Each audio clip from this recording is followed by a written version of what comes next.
भइले बियाहवा पड़ेला सिर से नूरा, बेटी जे भइली पराई हो, बेटी जे भइली पराई हो।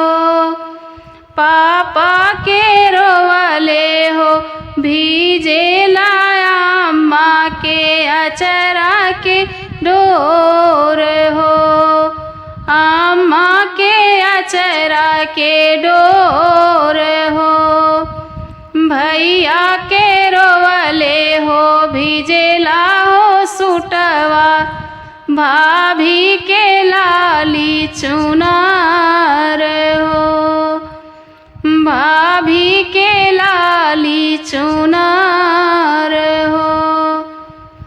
अम्मा के रोवले हो गंगा बढ़ी आईली, कैसे बेटी भेजब ससुराल हो, कैसे बेटी भेजब ससुराल हो। गोदिया उठाई भैया डोली बैठवले, भाभी देली चुनरी ओढ़ाई हो, भाभी देली चुनरी ओढ़ाई हो। नगर बाहर जब होई गईले डोलिया, कोई नाही लौके हमार हो, कोई नाही लौके हमार हो। छूटी गईले पापा हो छूटी गईले अम्मा, छूटी गईले नैहर हमार हो, छूटी गईले नैहर हमार हो।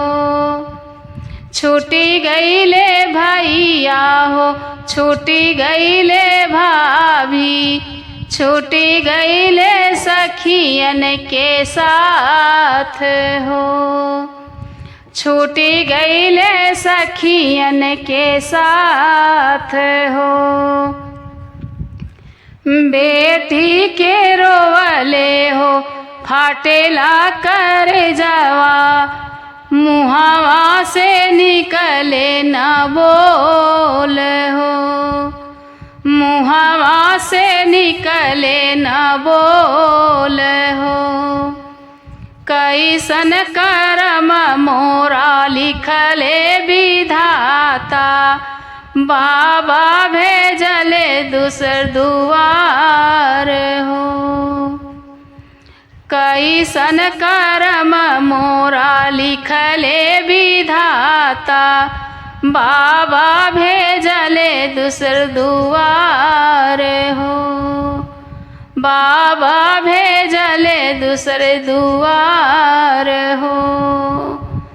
भइले बियाहवा पड़ेला सिर से नूरा, बेटी जे भइली पराई हो, बेटी जे भइली पराई हो।